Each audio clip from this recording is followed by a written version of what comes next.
Hola chicos, ¿qué tal? ¿Qué tal estáis?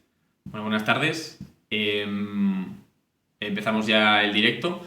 Como siempre, empezamos un poco a hablar así entre nosotros para hacer un poco de tiempo por los que puedan llegar tarde. Pero de 35 empezamos con el stream, ya repasando el tema 2. Y nada, como siempre, nos durará más o menos una hora y media, 2 horas. No creo que estemos 2 horas, nunca se sabe, ¿eh? Pero bueno, espero que no nos lleve 2 horas. Así que nada, que se me cambia la escena, vale. Pues nada, otro Twitch más. Espero que os sirva para repasar. Cualquier duda me la preguntéis por el chat, ¿vale? Estoy aquí atento al chat. Recordad una cosa. Lo último que vamos a ver hoy en el repaso, que es la parte de protoctistas y hongos, ya con el grupo del D ya lo hemos dado en clase y el grupo del C lo daremos mañana. Así que cuando los del C hoy veáis lo de los hongos y los protoctistas, vais a decir, ¿no lo hemos dado? No lo hemos dado porque lo vamos a dar mañana, ¿vale? Así que tranquilos, que lo daremos mañana, pero así ya hoy vais viéndolo y os va sonando un poquito, ¿vale? Y mañana, por supuesto, si tenéis dudas, lo resolvemos mañana en clase. Así que nada, recordad que el examen o la prueba escrita, o como queréis llamarlo, va a ser este viernes, ¿vale? A vuestras horas de clase. Y que va a estar Juana para ayudaros allí en el examen. Así que cualquier duda se la planteáis a ella, ¿vale? Porque yo no puedo estar. Pero bueno, lo de siempre, es un examen, se va a parecer mucho al otro. Es decir, va a haber ejercicios de todo tipo, de todo lo que hemos dado. Pues habrá que hacer pues diferentes técnicas, diferentes cosas, habrá que uno habrá que escribir, otro que relacionar, yo qué sé. Muy variado, ya sabéis que siempre es muy variado. ¿Vale? Así que voy a seguir leyendo a ver el chat, a ver si preguntáis alguna cosa así interesante. Pam, pam, pam. Sí, mi hermano también va a estar para vigilar en este Twitch. Normalmente suele estar. Se me oye peor. Vale. Vale, gracias por avisar. Voy a ver si es el micrófono. Gracias por avisar. Me voy a poner los cascos para escucharlo a mí mismo. A ver qué es lo que puede pasar, ¿vale? Gracias por avisar. Voy a mirar. A ver. Tan, tan, tan, tarán. A ver, micrófono 1. Perdón, hacer problemas técnicos, esto pasa siempre. Vale, bien. A ver, hola, hola, hola, hola. Hola, hola, hola. Hola. No me oigo nada. Mejor, pues no he tocado nada, así que... ¿Se me oye mejor ahora? Igual es que estoy hablando demasiado lejos. Espera, voy a bajarle un poco la ganancia al micrófono. A ver, que llegue la tarjeta de sonido. Hola, hola, hola. ¿Ahora mejor? ¿Mejor ahora? No, si escuchas se escucha, pero quiero saber si se escucha bien o no. Que para eso no tengo un micro bueno, se tiene que escuchar bien. Sí, si no, no pasa nada, que lo sigo mirando. Vale, mucho mejor. Pues no sé qué he tocado. Pues nada, oye, si se escucha bien, ya lo veré yo en el directo resubido, que igual es que he cambiado algún ajuste o algo. Con eco. ¿Hay alguien que sí que tiene eco? ¿Tiene eco? Que ahora esto ya es pronto. Confirmad si tiene eco, por fin, en el chat.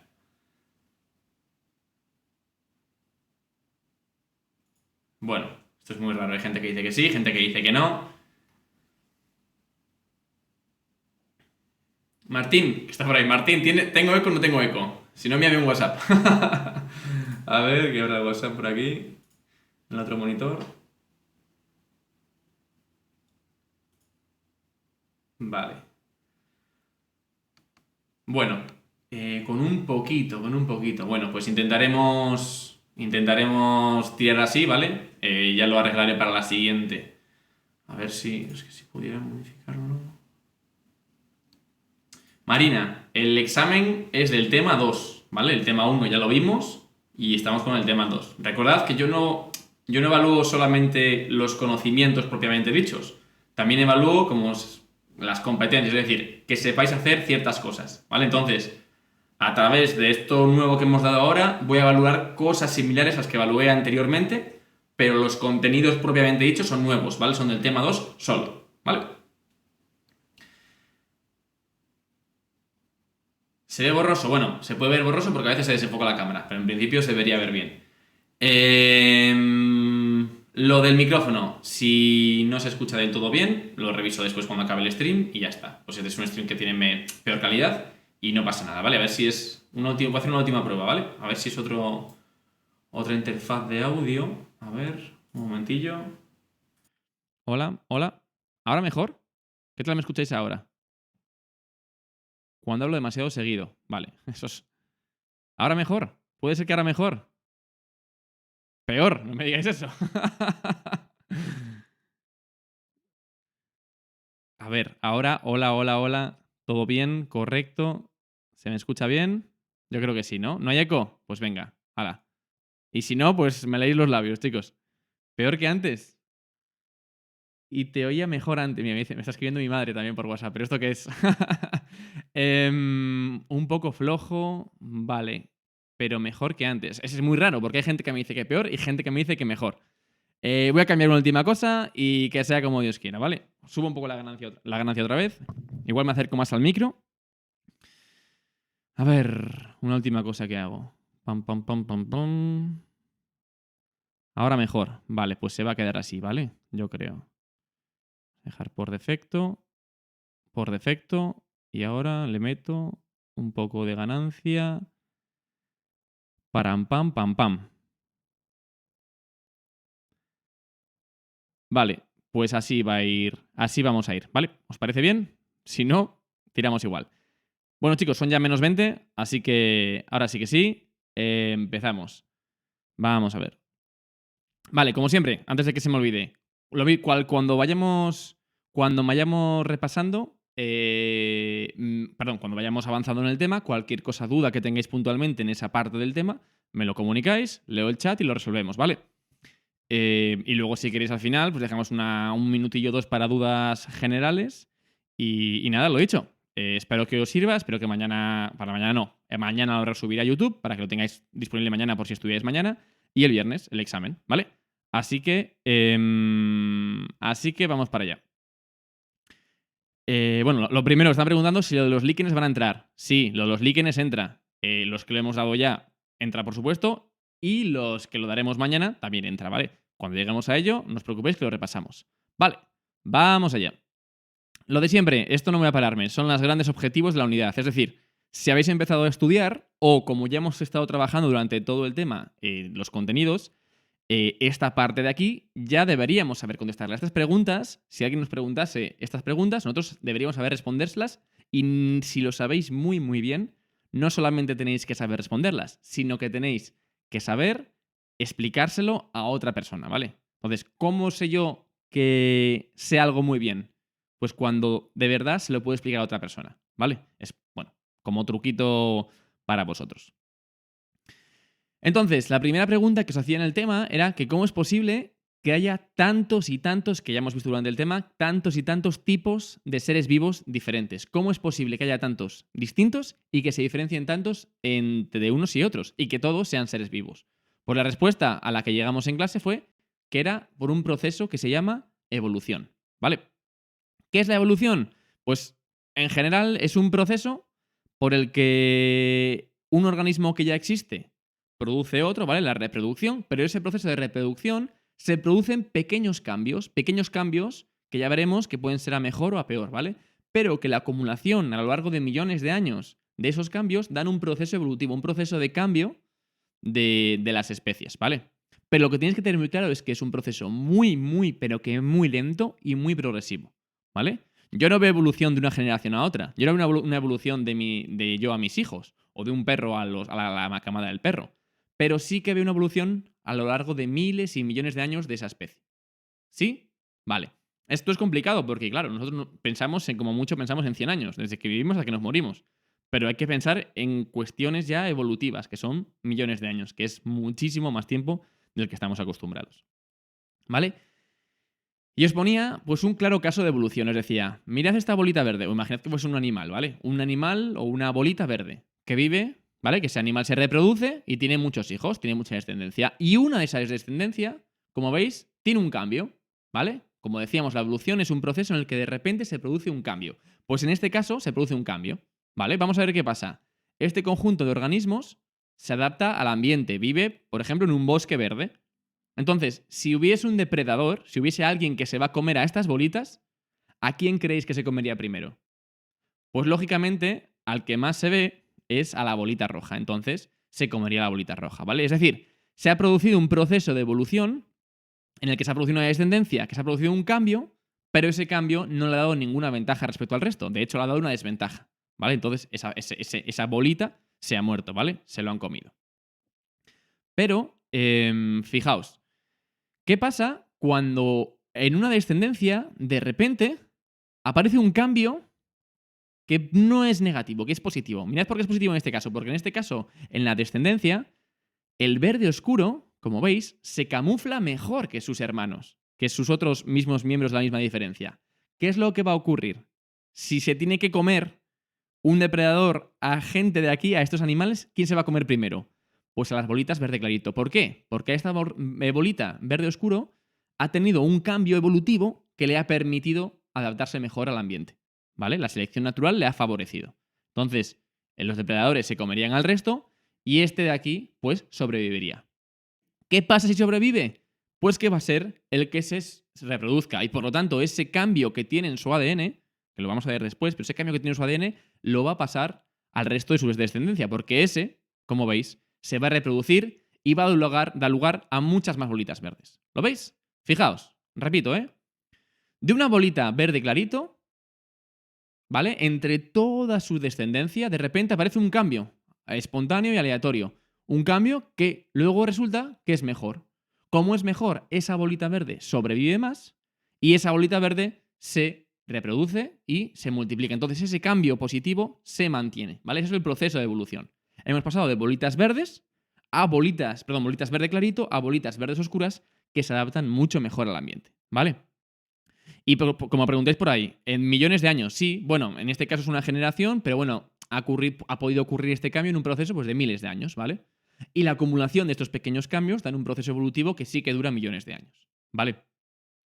Entonces, la pregunta es, ¿por qué cambian? ¿Por qué de repente aparece una bolita roja? ¿O por qué de repente aparece una bolita verde que se adapta mejor al ambiente?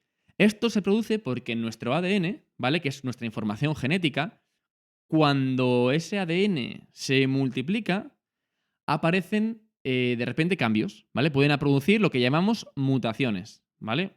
Hay también otras formas de conocerlas, pero bueno, aparecen una serie de mutaciones que provocan cambios en el ADN. Y esas mutaciones, como podéis ver, pueden ser buenas o pueden ser malas, ¿vale? Lo primero, definimos el término mutación. Una mutación es más que un cambio en la molécula de ADN, que por lo tanto, como tú dependes de tu ADN, también tú como individuo cambias, ¿vale? Entonces, un cambio en el ADN que provoca un cambio en el individuo. Pero como os decía, esas mutaciones pueden ser buenas o pueden ser malas. Normalmente, en la evolución son malas. Las mutaciones normalmente son para peor. Entonces, es que el caso de la bolita roja. ¿Qué ocurre? Que te ocurre una mutación, eres diferente al resto de tus hermanos, pero es diferente para mal. ¿Y qué pasa? Que te comen, ¿vale? Te adaptas peor al ambiente y es una mutación negativa, ¿vale? Que llamamos, como podéis ver aquí, perjudiciales, ¿vale? Pero, y como os digo, son la mayor parte del tiempo, ¿vale? Pero lo que os decía es que muy de vez en cuando, estas mutaciones pueden ser beneficiosas. Muy raro, ¿eh? Es muy raro. Por eso la evolución tarda tantos años, porque es muy raro que salga una mutación positiva. Pero cuando sale es una mutación que llamamos beneficiosa, ¿vale? Y esto aporta una nueva característica al organismo, ¿vale? Que hace que se adapte mejor al ambiente y por lo tanto pueda sobrevivir mejor. Este era el caso de la bolita verde oscuro, ¿vale? Se produce un cambio para bien, le permite camuflarse mejor y eso hace que... Uy, que sigo con los cascos puestos. Y eso hace que permita sobrevivir más y por lo tanto se reproduzca más y ese cambio lo transmite a su descendencia, ¿vale? Preguntáis que durante la vida puedes tener mutaciones. Sí, nosotros tenemos mutaciones constantemente, ¿vale? Pero claro, ahora mismo cuando somos adultos tenemos mutaciones solamente en una célula. O una célula aquí, luego otra allá, ¿vale? Miles de mutaciones al día, solo que se reparan, ¿vale? Tenemos un sistema interno en nuestro ADN que repara esos cambios, ¿vale? ¿Qué ocurre? Que cuando esa mutación ocurre cuando eres solamente una célula, al inicio, cuando eres un cigoto, eso sí que va a afectar a todo tu organismo, ¿vale? Esto también que son complejos, son términos y cuestiones complejas de genética que las explicamos más adelante, ¿vale? Las explicamos en cuarto de la ESO. Pero bueno, con que os quedéis que hay cambios en el ADN, normalmente son malos, y entonces implica que la especie se muera, pero que a veces, muy de vez en cuando, los cambios son buenos y eso permite que se adapte mejor al ambiente y pueda sobrevivir mejor, pues mucho mejor. Pregunta Hanna que si una evolución produce cáncer. No, la evolución es un proceso de muchos cambios en el ADN, pero el cáncer es un cambio negativo. Lo que sí que puede producir un cáncer es una mutación. De hecho, el cáncer, como explicaba en clase, no es más que una célula de tu cuerpo en la que se produce una mutación negativa que le hace crecer, crecer, crecer, crecer, crecer sin parar y eso ya acaba afectando el resto de tejidos de tu cuerpo, ¿vale? Pero no tiene nada que ver con la evolución. Vale, pues si os ha quedado más o menos claro el concepto de mutaciones, que no son más que cambios, y que son el motor de la evolución, ¿vale? Pues esto hace que permite que sea la evolución. Preguntáis que cómo se llama una mutación que no es ni negativa ni positiva. Pues buena pregunta, Leo. A veces las mutaciones no son ni negativas ni positivas, te dejan igual. En ese caso, es que has puesto el nombre tú perfectamente, se llaman mutaciones neutras, ¿vale? Si no te hace ni bien ni mal, mutación neutra. Perfecto. Pues seguimos, chicos. Y bueno, y os contaba en clase que el padre o la persona que se encargó de denunciar y definir por primera vez, tras su viaje por las Islas Galápagos y sus estudios de muchas especies, fue Charles Darwin en el siglo XIX, ¿vale? Simplemente que sepáis quién es Charles Darwin y que se encargó de la teoría de la evolución, ¿vale? Es muy importante su nombre, es un nombre que tenemos que saber porque es como el referente. Y bueno, aquí os puse un ejercicio, nada, sin importancia. Y llegábamos a esta parte, a esta pregunta. Y os decía, ¿qué habitación preferís? ¿La de la izquierda o la de la derecha? ¿Vale? Y os preguntaba, no vosotros qué preferís, ¿qué preferirían vuestros padres? ¿Que tengáis la habitación como la de la izquierda o que tengáis la habitación como la de la derecha? Muchos me dijisteis que la de la izquierda, no me lo creo. Y os hice la pregunta de otra manera, ¿vale? Y os dije, ¿cómo estudiaríais mejor? ¿Qué preferiríais para estudiar? ¿Qué habitación? O mejor dicho, ¿dónde encontraríais más fácilmente algo? Es decir, se me ha perdido, pues yo qué sé, un boli. ¿Dónde me es más fácil encontrarlo? ¿En la habitación de la izquierda o en la habitación de la derecha? Pues me da igual lo que digáis. Estoy seguro que es mucho más fácil encontrarlo en la habitación de la derecha, en la habitación ordenada, ¿vale? ¿A qué quiero llegar con esto? Pues que en la ciencia funciona igual que en la vida. Es decir, tenemos que tener todo bien ordenadito, todo bien definido, todo bien estructurado para poder encontrar mejor las cosas, para poder trabajar mejor. ¿Vale? Entonces, los seres vivos tienen que tener un orden, tienen que tener una jerarquía, una clasificación. Y la ciencia que se encarga de hacer ese orden y de hacer esa clasificación es la taxonomía, ¿vale? Que es, como dijimos en clase, la ciencia que estudia la clasificación de los seres vivos. ¿Vale? Simplemente los clasifica, los relaciona entre ellos para que nosotros sepamos dónde está cada uno y nos sea mucho más fácil entender cómo funciona la naturaleza. ¿Vale? Vale, vamos allá. Entonces, hicimos un ejercicio que os pedía pues aplicar la taxonomía, pero aplicarla en vez de a seres vivos, la aplicábamos a tornillos y os pedía que empezaseis a clasificar los tornillos y ahí en vosotros empezasteis a utilizar diferentes criterios, que si la altura, el color, la cabeza, ¿vale? Lo único que quería conseguir con esto es que vosotros os acostumbraseis ya a ir pensando en criterios, ¿vale? Porque esto que pensabais que es más largo, que es más corto, que es de un color, que es de otro, lo hacen los taxónomos también, ¿vale? La clasificación históricamente se ha hecho en función de las características. Pues ¿qué animal anda con cuatro patas? Pues los que andan cuatro patas, pues los tetrápodos. Y los que no, pues otro tipo. ¿Qué animales tienen pelo? Pues los mamíferos. ¿Qué animales vuelan? Pues las aves, ¿vale? Es un poco esto. Esta forma que es establecer criterios para diferenciar. Es cierto que hoy la taxonomía ya no se utilizan los criterios visuales, se utilizan más los criterios genéticos, pero bueno, como estamos en un nivel muy bajo, vamos a quedarnos aquí de nivel, ¿vale? Uy. Vamos a ver. Entonces, hablamos también que esta taxonomía establecía como diferentes niveles de concreción, ¿vale? Y hablábamos de que la parte, fijaos, la parte más general se llamaba dominio, ¿vale? Y por encima de ello había niveles de clasificación. Entonces, a medida que subíamos en esos niveles, como podéis ver aquí, hay cada vez menos organismos, ¿vale? Y os ponía el ejemplo del gorrión común. El gorrión común está dentro del dominio Eukarya, que es el dominio de, de animales y plantas y lo que sea, ¿vale? De organismos que tengan células eucariotas. Pero también ese gorrión está dentro de los metazoos, que son los animales. Ese gorrión también está dentro de los cordados, que son en la práctica los vertebrados. Además, ese gorrión está dentro de la clase de los aves. ¿Veis cómo aquí ya solamente hay aves? Aquí, por ejemplo, había un mamífero, pero aquí ya no lo hay, ¿vale? Pero luego, además, dentro de las aves, que es la clase, hay un orden, que son los paseriformes. Luego, después del orden, hay una familia, que es la Passeridae. Y después de la familia tenemos el género, que es el Passer, acordaos, la primera parte del nombre científico. Y por último tenemos la especie, ¿vale? Que es el Passer domesticus, el gorrión común, ¿vale? Vale, vamos a ver. Y entonces, ¿qué es lo que yo os contaba? Os decía que había que conocer muy bien cuáles eran, que lo tenéis aquí, estos niveles taxonómicos, ¿vale? Y para que os los aprendieseis, os propuse 2 reglas mnemotécnicas, ¿vale? Os dije bueno, que cualquiera se lo podía aprender por su cuenta de memoria como quisiera, pero que yo, como tengo muy mala memoria, tengo que recurrir como unos trucos que se llaman reglas mnemotécnicas, que son como unas frases que te permiten acordarte mejor de las cosas de la teoría, ¿vale?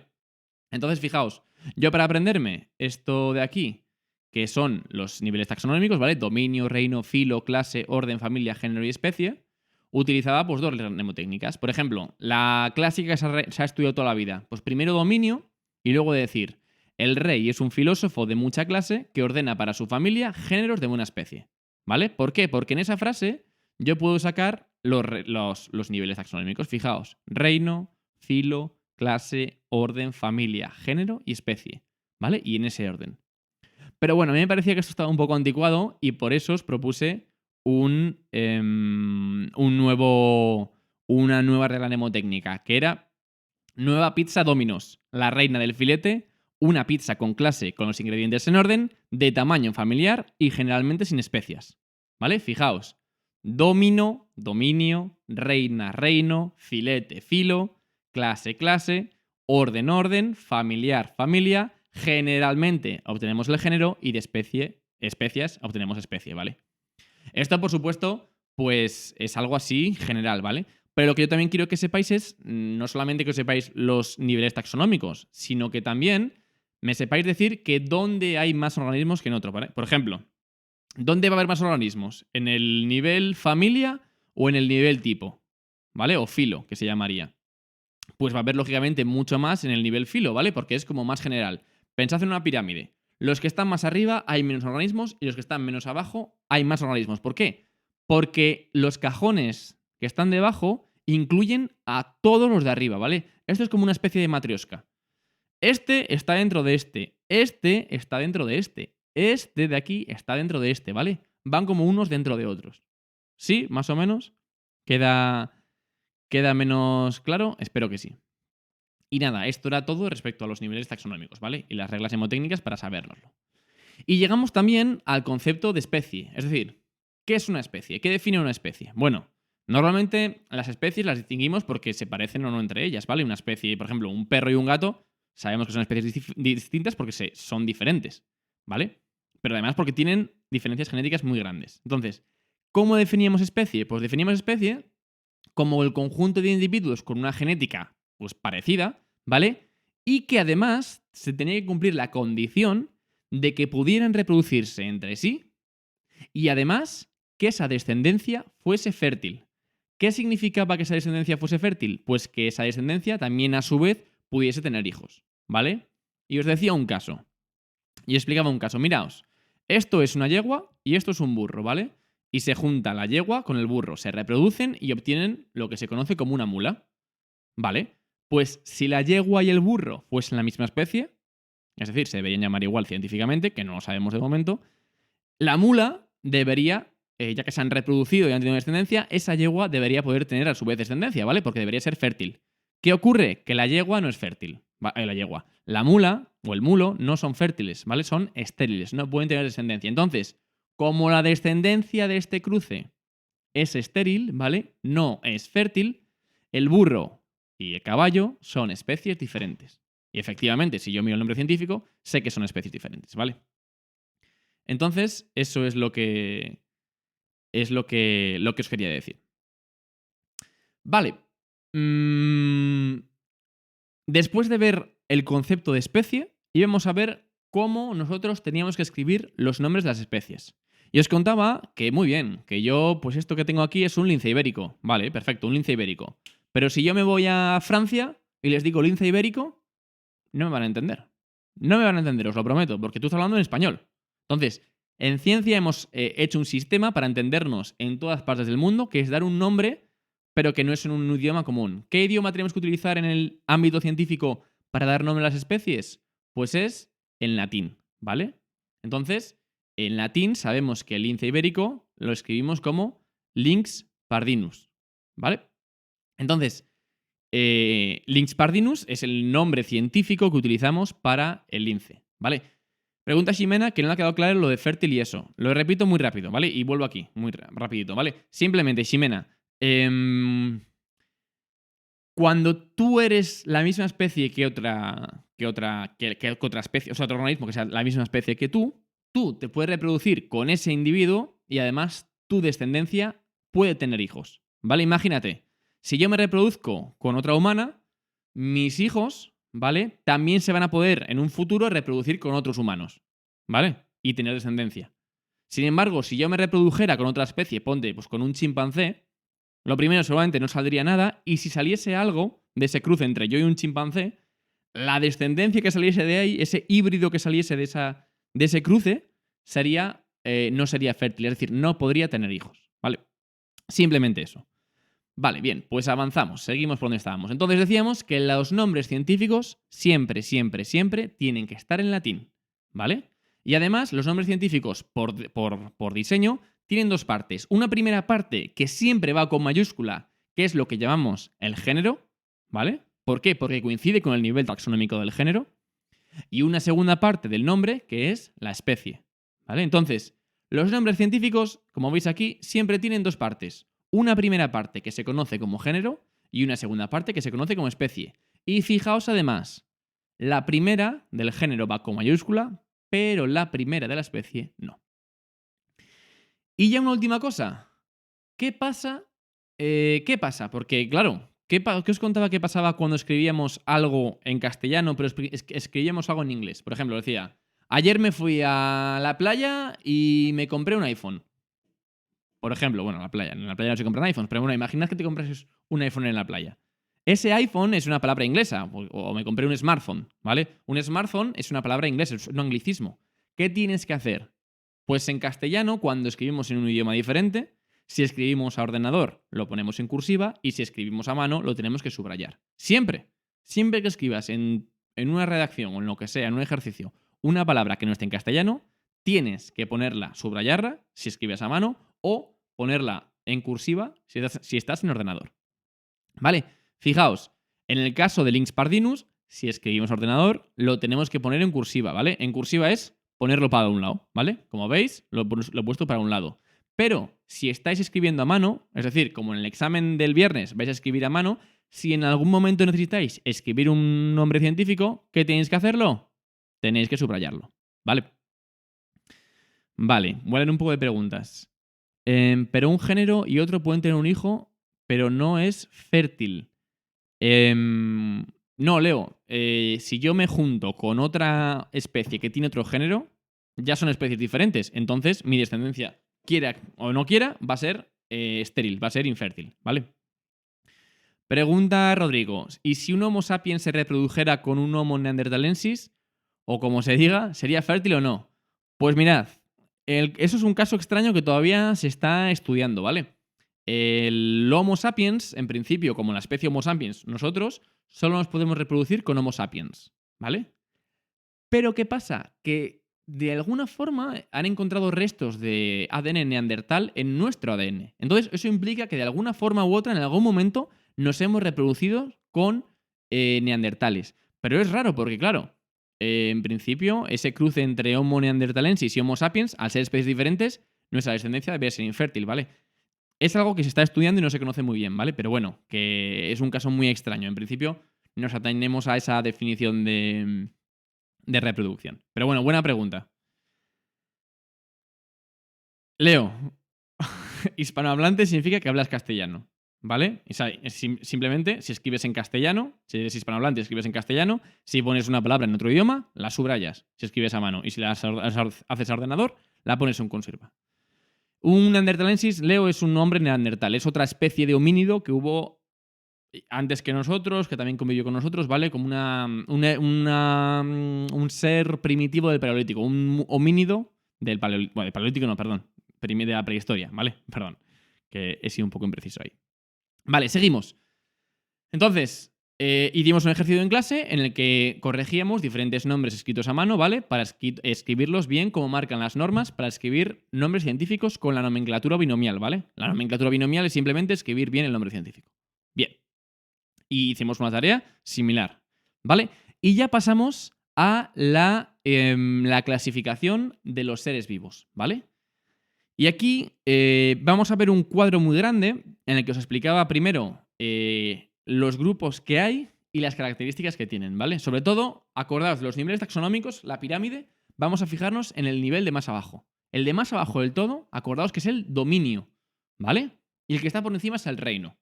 Pues vamos a analizar los dominios que hay, después los reinos que hay y sus características, ¿vale?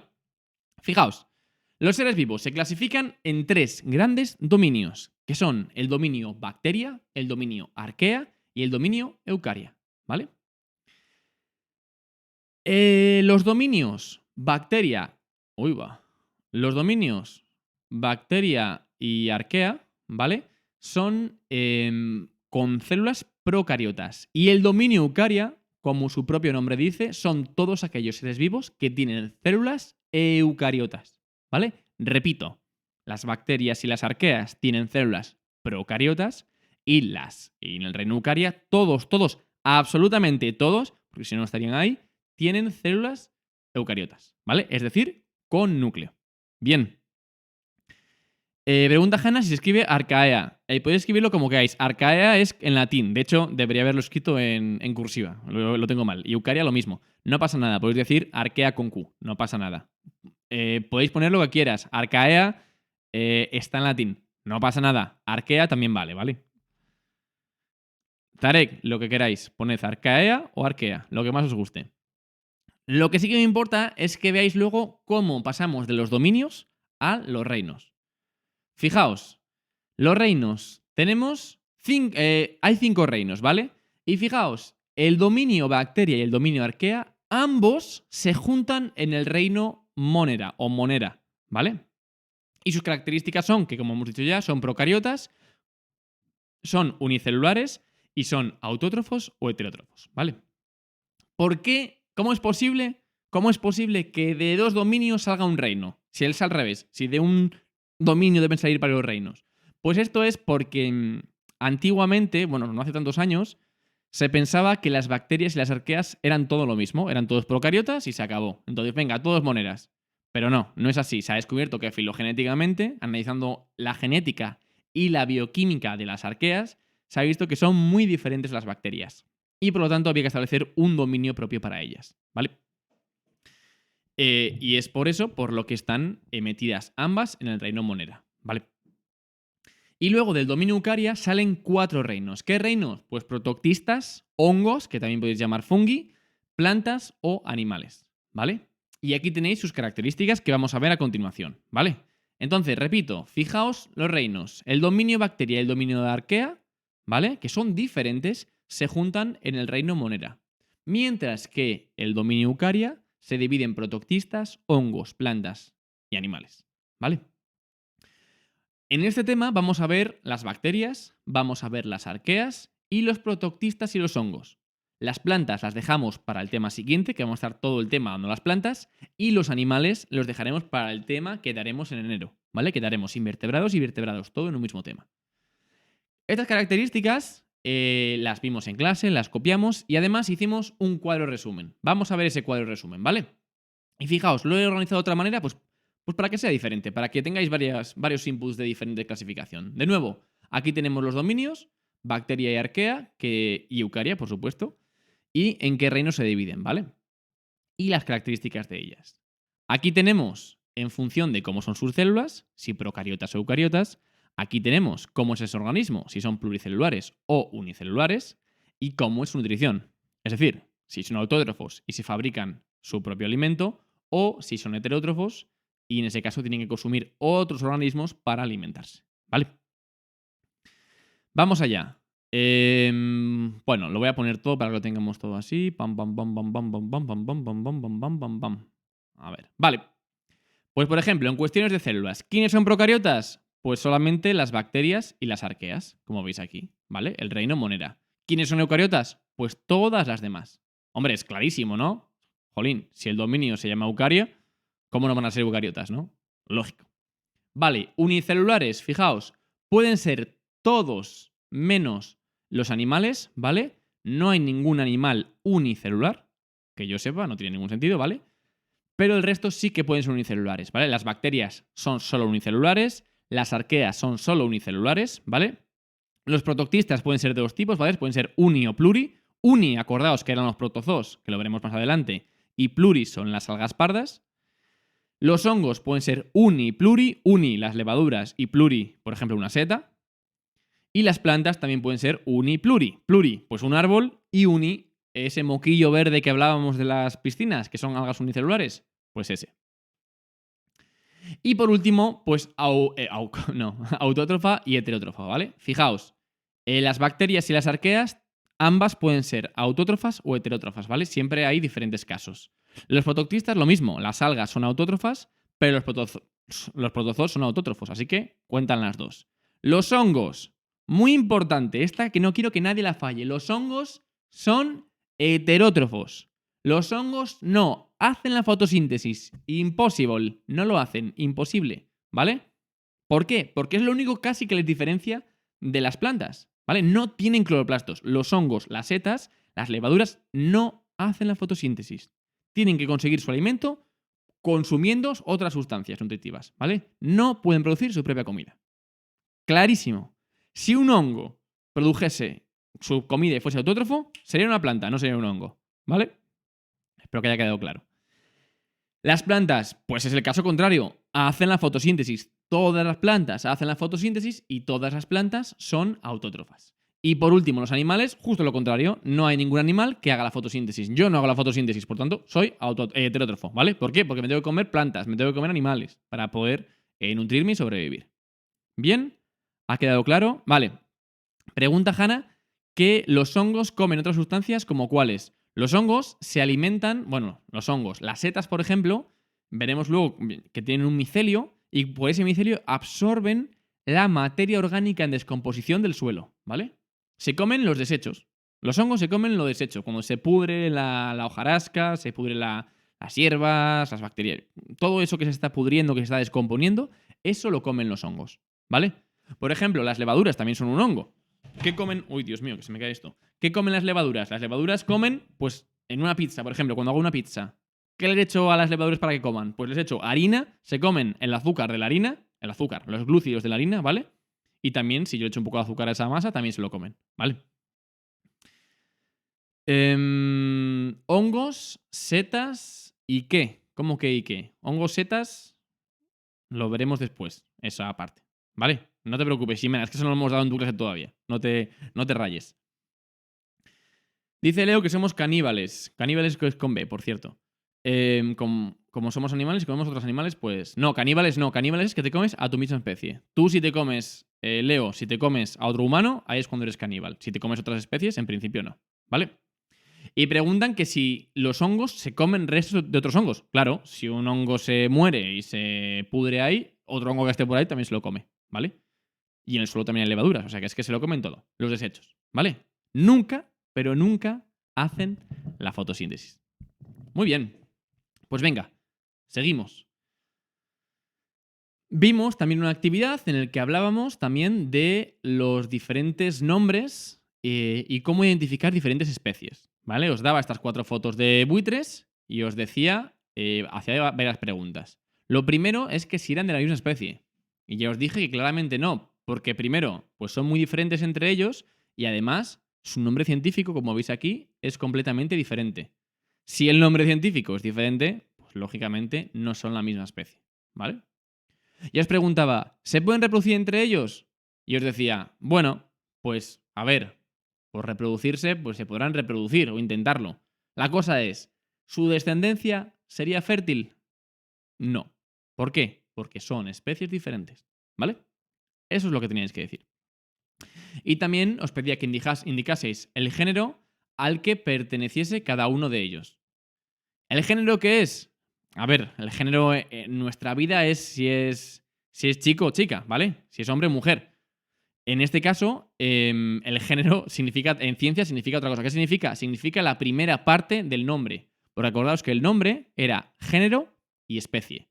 ¿Cuál será entonces el género del quebrantahuesos? Pues Gypaetus. ¿Cuál será el género del buitre negro? Aegipius. ¿Cuál será el género del buitre leonado? Gyps. ¿Y cuál será el género del buitre torgo? Pues torgos, ¿vale? Y el nombre vulgar, que se conoce como el nombre vulgar, es el nombre normal y corriente, el nombre por el que lo conocemos, ¿vale? Pues el quebrantahuesos es el nombre vulgar. ¿Cuál es el nombre científico? Gypaetus barbatus, ¿vale? Esa es la diferencia. Nombre científico en latín, nombre vulgar en castellano. Y dentro del nombre científico, acordaos que hay dos partes. El género, que es la primera parte, el que va con mayúscula, y la segunda parte, que es la especie, ¿vale? Vale, vamos allá. Preguntan si habrá algún ejercicio de este tipo. No lo puedo decir. Eso es información clasificada. Seguimos. Vale, y ya llegamos a la biodiversidad. ¿Vale? Y analizábamos un poco. Uy, uy, uy. Analizábamos lo que era el término biodiversidad. Y esto lo clavasteis. Si hay una cosa que os ha quedado clara y he sido pesado, es que bio significa vida y diversidad significa variedad, ¿vale? Entonces, ¿qué era el término biodiversidad? Pues es la gran variedad, la gran diferencia, la cantidad de organismos diferentes que tenemos en nuestro planeta, ¿vale? La variedad de seres vivos que viven en nuestro planeta, ¿vale? ¿Qué es la biodiversidad? Todos los seres vivos de la biosfera, ¿vale? Y lo importante de la biodiversidad es que cuantas más especies haya diferentes, mejor. Por ejemplo, frente a un ecosistema que tiene 3 especies, frente a un ecosistema que tenga pues 10.000, bueno, 10.000 es muchísimo, que tenga pues 3.000 especies, es muchísimo mejor el segundo ecosistema, porque tiene más especies, tiene más biodiversidad. ¿Vale? Bien, bien, bien, bien. Vale. Y lo importante, aparte de saber qué es la biodiversidad, yo también quiero que sepáis por qué es importante la biodiversidad. Bueno, aquí os daba una serie de datos para que vieseis lo descomunal que es la biodiversidad en este planeta. Por eso este tema se llama la infinita biodiversidad. Porque es muy grande. Es muy grande, pero tiene problemas. Y vamos a ver qué problemas puede tener esa biodiversidad o qué problemas estamos causando a esa biodiversidad, ¿vale? Os decía que se estima que hoy en día hay alrededor de 1,9 millones de especies descritas, ¿vale? Diferentes. Y cada día os decía que se descubren y se describen más, ¿vale? Pero esto es lo que se conoce. Se estima que la gran mayoría nos queda por descubrir, ¿vale? Y hay una estimación que por ahí que dice que entre 5 y 50 millones de especies diferentes todavía nos quedan por descubrir, ¿vale? Y aquí os ponía, bueno, un gráfico de estos de sectores para que vierais más o menos la diferencia, ¿vale? Es una, por supuesto, hablamos que es una aproximación. Y lo que os enseñaba también, simplemente esto no hay que sabérselo, ¿vale? Simplemente para que os suene y para que, pues si os interesa. Que es, respecto a los tipos de organismos que hay, ¿cuántos quedan por descubrir? Y lo vimos en clase, bueno, que los que quedan por descubrir eran los amarillos y los que estaban descubiertos eran los verdes, ¿vale? Entonces, fijaos, los virus, casi el 100% de los virus, ¿vale? El 99,5% queda por descubrir. Los procariotas, que son las bacterias, las arqueas, bueno, las cianofitas, que son partes de las bacterias, están la mayoría también por descubrir. Aquí los hongos exactamente lo mismo. Sí que es cierto que las plantas, como vemos aquí, el 80% se estima, ¿vale? Estos son estimaciones, no es un dato 100% correcto, ¿vale? Es una predicción, ¿vale? Pero el 80% de las plantas está descubierto y el 80% de los vertebrados también están descubiertos, ¿vale? Pero el resto nos queda muchísimo, muchísimo, muchísimo por descubrir. Lo he dicho ya. ¿Hay que saberlo esto? No, no hay que saberlo, no pasa nada. Esto era algo para vuestro interés, para que vieseis lo descomunal que es todo lo que nos queda por aprender, todo lo que nos queda por descubrir, ¿vale? Pero, así como eso de anterior no hay que saberlo, esto hay que entenderlo muy bien y saber por qué es importante la biodiversidad, ¿vale? Pregunta Hanna que si eso es una aproximación. Efectivamente, es una aproximación, es una estimación, es una predicción, ¿vale? Yo no puedo saber cuántas especies quedan. Puedo hacer pues, lo que yo intuyo que puede quedar, pero no puedo saberlo a ciencia cierta. Entonces, vuelvo aquí. Muy bien. Oye, muy interesante la biodiversidad. Me parece correcto. Pero, ¿qué quiero saber yo? ¿Por qué es importante que haya biodiversidad? ¿Por qué? Perdón, repito. Lo que quiero que os quede muy claro es por qué es importante que haya biodiversidad. ¿Por qué me interesa a mí que haya las más especies diferentes posibles? Porque esto es bueno para nosotros, porque esto es bueno para el ecosistema, ¿vale? Es lo que vamos a intentar ver. Fijaos, la biodiversidad es esencial en la vida en la Tierra. ¿Por qué? Porque la biosfera y la atmósfera y la hidrosfera, todas las esferas de la Tierra, están interconectadas. Todo está interconectado. Si algo funciona mal de una de esas partes, si una especie se extingue, si una especie deja de hacer lo que tiene que hacer, ya las cosas empiezan como en reacción en cadena y empiezan a funcionar mal, ¿vale? Todo está relacionado, ¿vale? Y la biodiversidad es muy importante porque cumple funciones pues que son muy relevantes para nosotros como humanos y al planeta Tierra, como es, por ejemplo, la regulación del clima, como es, por ejemplo, las inundaciones, ¿vale? La erosión, las sequías, la propia calidad del agua, ¿vale? Si nos cargamos la biodiversidad, el agua empeora. Que exista biodiversidad nos ayuda un montón, por ejemplo, en las EDAR, que son las estaciones de depuración de aguas residuales. ¿Vale? Allí os conté que se usaban bacterias para comerse pues, vuestra caca, ¿vale? Si no existiese esa biodiversidad, no hubiéramos encontrado esas bacterias y no podríamos depurar ese agua que tenemos que echar al mar, ¿vale? Pero hay que echarla depurada. Pero sin esas bacterias no podríamos, ¿vale? Luego también es muy importante porque gracias a esa biodiversidad podemos encontrar nuevos fármacos, podemos encontrar nuevas medicinas, podemos encontrar nuevos antibióticos, ¿vale? Ya os expliqué el tema de los antibióticos, que lo explicaré luego otra vez, ¿vale? O protección contra las enfermedades. Lo que os contaba. ¿Qué pasó con el COVID? O sea, ¿qué pasó? ¿Dónde se cree que se originó? ¿De dónde saltó? ¿De qué organismo saltó al humano el COVID? Pues se cree que saltó desde un murciélago. Pero claro, un murciélago dices, joder, pero ¿quién fue a una cueva a pelearse con un murciélago o a tocar un murciélago? ¿No?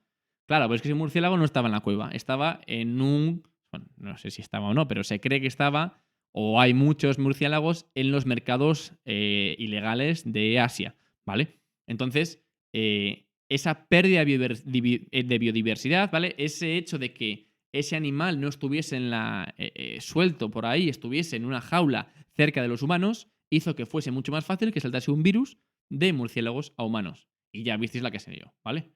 Si nadie hubiera roto esa biodiversidad, eso no lo hubiera pasado. Vale. ¿Esto entra? Sí. Si abres una alcantarilla, ¿podrían infectarte las bacterias de las cañerías? Bueno, pues depende. En principio, pues no. Hombre, una alcantarilla, si vas con guantes, luego no te metes las manos en la boca, te lavas bien las manos, en principio no debería pasarte nada. ¿Vale? Hombre, si es una bacteria muy, muy patógena, muy peligrosa, pues igual sí. ¿Vale? Pero bueno, eso no es tan habitual. Entonces, por esto es muy importante la biodiversidad, ¿vale? Porque nos protegen contra ciertos problemas del mundo, contra ciertos problemas que cuando no hay biodiversidad pasan, ¿vale? Y uno, como habéis dicho, es la protección contra enfermedades.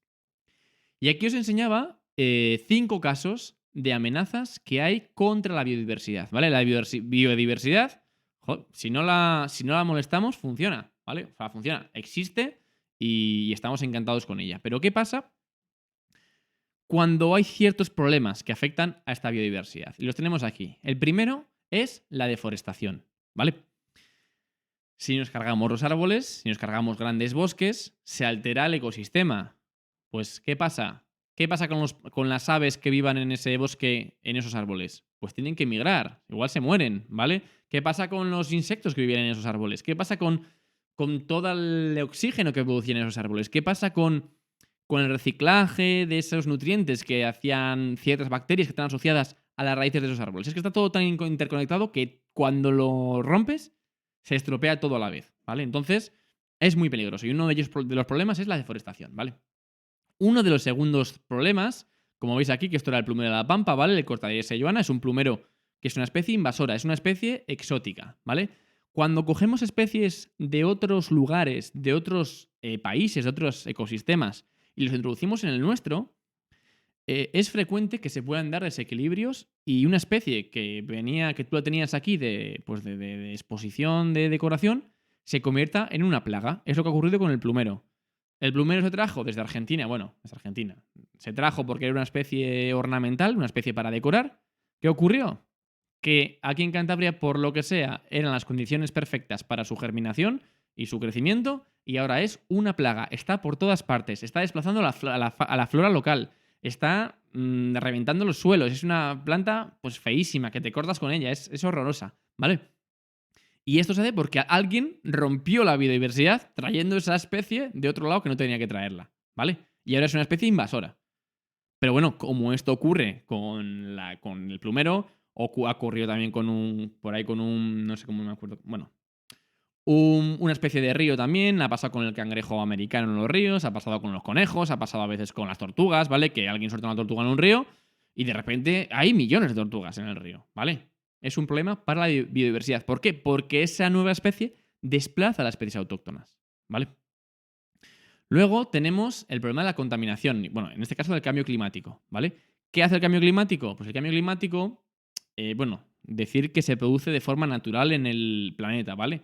En nuestro planeta hay cambios, modificaciones del clima recurrentemente. ¿Pero qué ocurre? Que nosotros, con nuestra actividad industrial, nuestra día a día, producimos gases de efecto invernadero.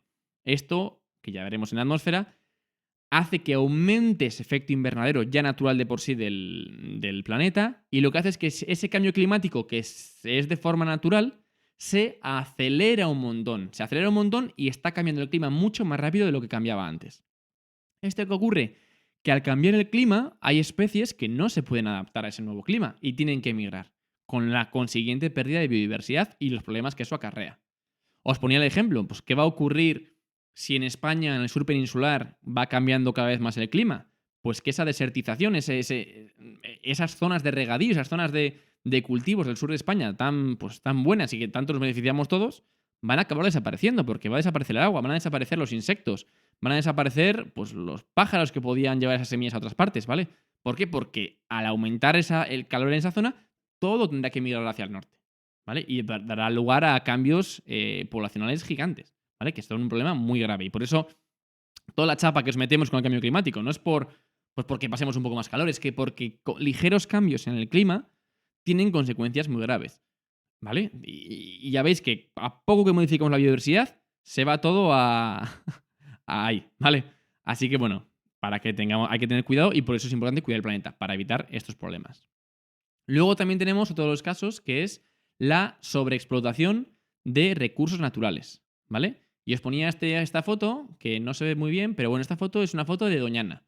Y os explicaba que Doñana es un parque nacional que hay en el sur de España, que son como unas lagunas, ¿vale? Bueno, aparte que tiene una parte de bosque y demás, bueno, es un parque nacional muy importante porque tiene una biodiversidad gigantesca y es una biodiversidad buenísima, ¿vale? Que aporta mucho al ecosistema. Por eso está protegida en un parque nacional. Pero ¿qué ocurre? Que hay ciertos pozos ilegales para huertas y para regadío, ilegales digo, que están sacando el agua del acuífero del que se sustentan las lagunas que hay en ese parque natural. ¿Qué pasa con esas lagunas? Se están secando, se están quedando secas. ¿Y qué van a hacer entonces las aves que paraban allí a repostar en su viaje migratorio? ¿Qué va a pasar con todas las especies de insectos, de animales, de peces, de ciervos que iban a beber ahí? ¿Qué va a pasar con ellos?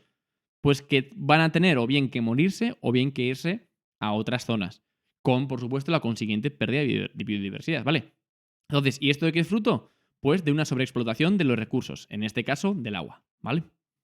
Y ya por último tenemos la contaminación, ya sea del agua, del suelo, de la atmósfera, que lo que hace es también pues, que mata a seres vivos, impide su vida. Por ejemplo, bueno, pues a veces si abusamos de los insecticidas, pues nos cargamos insectos que no queremos cargarnos, que son súper importantes, ¿vale? Entonces, pues hay que tener un poco ojo e intentar cuidar y siempre pensar en qué consecuencias puede tener tus acciones frente al ecosistema, ¿vale? Simplemente pensarlo para ver si de verdad va a afectar o no, porque si no afecta, perfecto. Pero si afecta, oye, igual no nos compensa, ¿vale? Entonces, Estas son las amenazas a la biodiversidad y esa es la explicación que os he dado para que entendáis cómo afecta eso a la biodiversidad, ¿vale? Vale, vamos a ver. Entonces, las causas de los virus muchas veces es por romper la biodiversidad. Bueno, a ver, dicho así es muy simplificado. Desde luego, el COVID, no del virus, pero el COVID, una de las razones por las que saltase tan rápido a humanos fue que ese murciélago estaba en un lugar donde no tenía que estar. Ese murciélago tenía que estar en una cueva. Y el hecho de estar en una jaula, muy cerca de humanos, rompió esa barrera que hay de biodiversidad entre el murciélago y nosotros y entonces nos infectó, ¿vale? ¿Qué pasó con los hombres que trajeron el plumero? A ver, nada. En principio, bueno, que sepáis que traer una especie exótica invasora desde otro país y plantarla aquí es totalmente ilegal, ¿vale? Y está penado por ley. Pero, claro, nadie sabe quién trajo el plumero. Al principio tampoco se sabía que era invasora. Entonces, bueno, pues no hay una causa penal. Pero imagínate que tú un día vas a Australia y te llevas en la maleta un conejo. Yo que sé, un conejo de aquí de Cantabria que se reproduce mucho. Pues te puedo asegurar que en el aeropuerto seguramente te paren y te detengan, ¿vale? Porque estás metiendo una especie de un ecosistema en otro totalmente diferente que puede trastocar mucho en la biodiversidad de ese ecosistema. Pregunta Hanna si el parque natural es ilegal. No. Lo que es ilegal son los pozos como este que sacan agua de debajo del parque nacional. Al revés, el parque nacional es totalmente legal y está así para proteger ese espacio. ¿Qué ocurre? Que hay gente que está haciendo pozos para llevarse el agua de ese parque nacional. Ese es el problema, ¿vale? No el parque nacional en sí mismo. Y pregunta Marina si esto entra. Sí. ¿Y por qué nos destruyen los pozos? Pues buena pregunta. Buena pregunta. Siempre hay, pues, el eterno debate de, bueno, ¿qué nos importa más? ¿La biodiversidad o que Juan pueda plantar puerros en su huerta? Bueno, pues es que, bueno, pues, oye, si el pozo fuera legal no habría problema, pero es que tu pozo es ilegal, no está autorizado y sabemos a ciencia cierta que se está quedando sin agua un parque nacional por tu culpa. Entonces habría que cerrarlos, desde luego. De hecho, hay juicios y estas cosas con ellos. Vale, pues bueno, aquí tenéis de nuevo las las amenazas contra la biodiversidad. Vale. Y os preguntaba, ¿quiénes son los responsables de estas amenazas? Hay una especie, ¿vale? Una especie de ser vivo que es el responsable de todas y cada una de estas amenazas. ¿Cuál es? Pues desgraciadamente somos nosotros, el Homo sapiens, ¿vale? Ninguna otra especie deforesta. Bueno, los castores, pero tampoco mucho. Ninguna otra especie introduce especies exóticas. Ninguna otra especie produce gases de efecto invernadero. Ninguna otra especie sobreexplota recursos naturales a los niveles que hacemos nosotros. Y desde luego ninguna especie contamina el aire, el suelo y el agua como lo hacemos nosotros, ¿vale? Entonces, somos los Homo sapiens, desgraciadamente, los que somos los responsables de acabar con esta biodiversidad y los que tenemos que ser responsables de cuidarla, porque una de las cosas que tiene el Homo sapiens es que somos inteligentes. Somos capaces de saber y de estudiar que acabar con la biodiversidad es malo para el ecosistema y es malo para nosotros. Entonces, ¿por qué no cuando hagamos las cosas, por ejemplo, pues talar un bosque, traer una especie de no sé dónde, coger un efecto invernadero, cambio climático, perdón, ¿por qué no lo pensamos dos veces? ¿Por qué no lo hacemos de una forma que afecte menos al ecosistema? Porque ya os digo, todo está interconectado. Tarde o temprano, estas amenazas que estamos cumpliendo contra la biodiversidad van a acabar reflejando contra nosotros, ¿vale? Entonces, por eso todo este rollo del medio ambiente. No es por nada, es porque nos estamos jugando el futuro, ¿vale? Igual en el futuro no. Igual yo en 40 años estoy muerto. O 40, bueno, un poco más, ¿eh? Me queda un poco corto. Pero, claro, ¿y vosotros? Y los hijos de vuestros hijos, y los hijos de los hijos de vuestros hijos, claro, es que tampoco está tan allá y puede haber cambios muy, muy grandes, muy drásticos, ¿vale? Entonces, por eso es por lo que hacemos.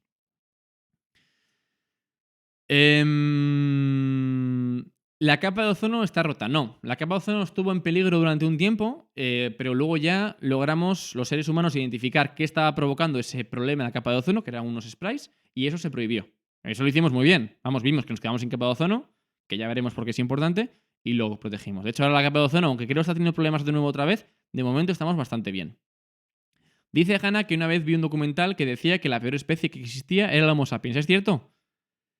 Pues, a ver, la peor respecto a un punto de vista de la biodiversidad y del planeta, somos lo peor, porque somos una especie de plaga, porque al final causamos mucho daño al ecosistema, ¿vale?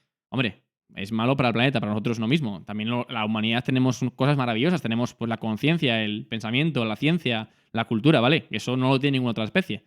Pero es cierto que si cubrimos esa parte de cuidar un poco más la biodiversidad, pues somos una especie de la leche. ¿Qué pasa?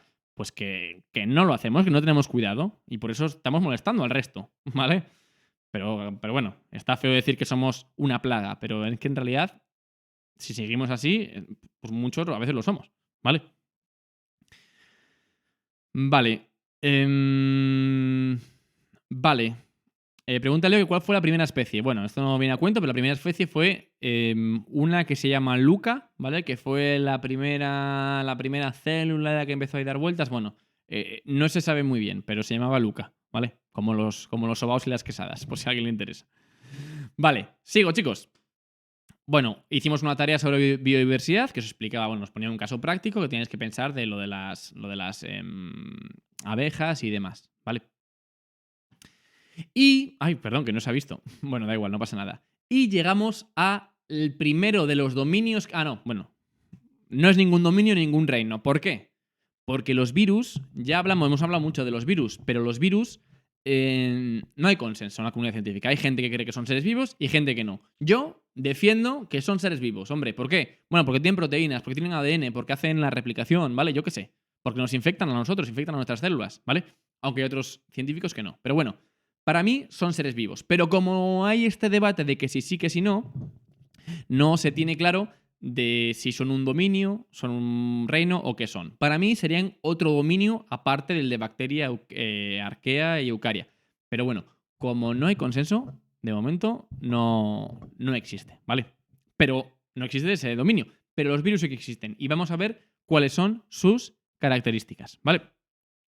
Uy. Un momento en que me he ido a tomar por el saco. Aquí estoy. Vale, vamos allá.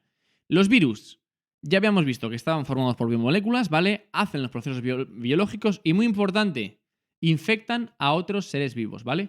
La forma que tiene un virus de reproducirse no es ni asexual ni sexualmente como el resto. Lo que hacen es que para multiplicarse tienen que entrar en otra célula, ¿vale? Por ejemplo, el virus del COVID, ¿qué hace?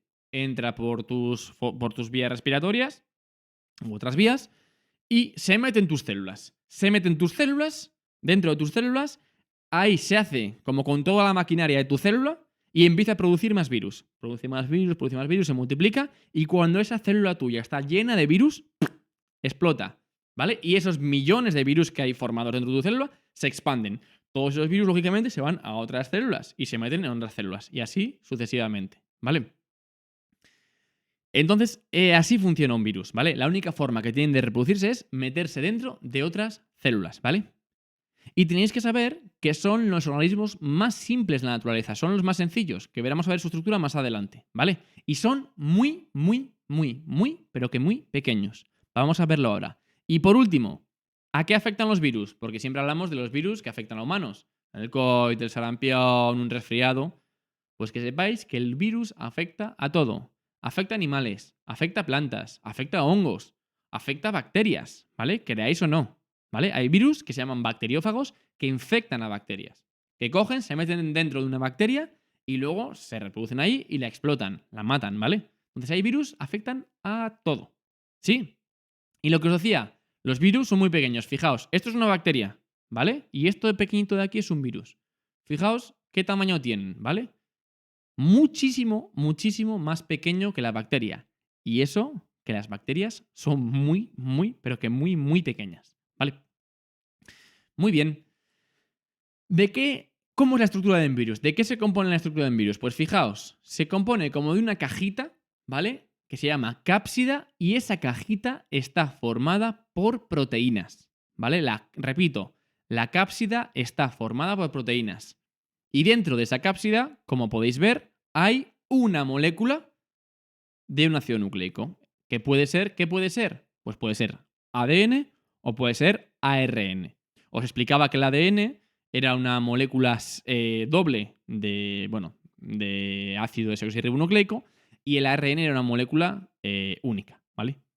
Luego hay más tipos de virus según... Bueno, pero no nos vamos a meternos ahí, ¿vale? En principio, para simplificarlo mucho, un virus es una cápsida proteica, es decir, formada por proteínas, ¿vale? Como una cajita de proteínas en la que dentro de ella hay un ADN. Ya está, no hay más. Bueno, a veces hay como una capa externa de glúcidos para la bueno, pero no es importante ahora mismo. Cuando estemos en cuarto ya veremos. Pero ahora, en primero de eso, una cápsida proteica más un ADN. ¿Vale? Y aquí os enseñaba pues, varias enfermedades que estaban causadas por virus.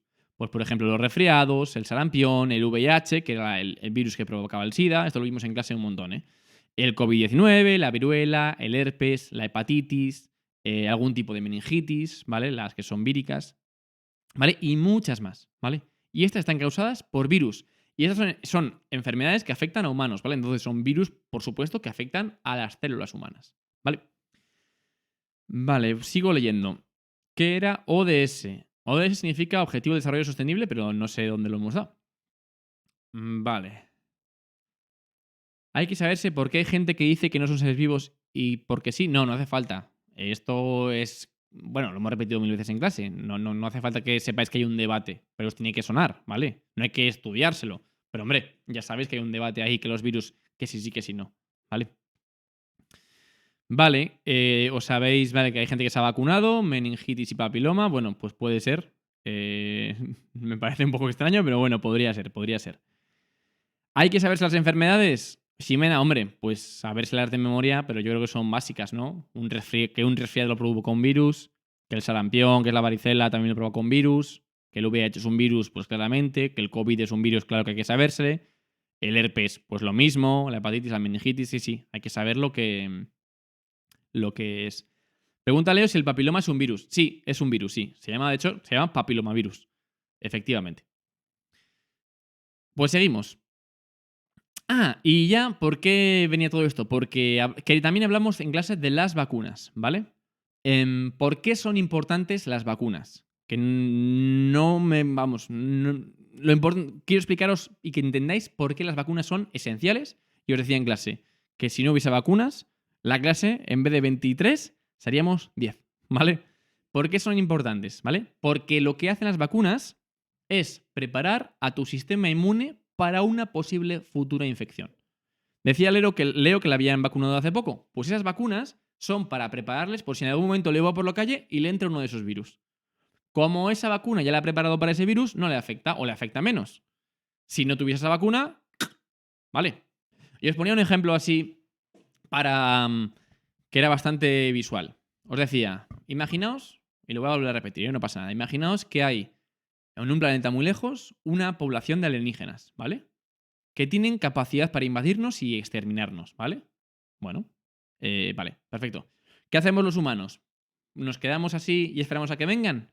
O imaginaos que lo que hacemos es mandamos una nave espacial con astronautas a ese planeta sin que les vean, que les espíen y que estén un tiempo estudiándoles, ¿vale? Pues imaginad que mandamos una nave espacial con astronautas, con científicos, y están durante un tiempo estudiando a esos alienígenas.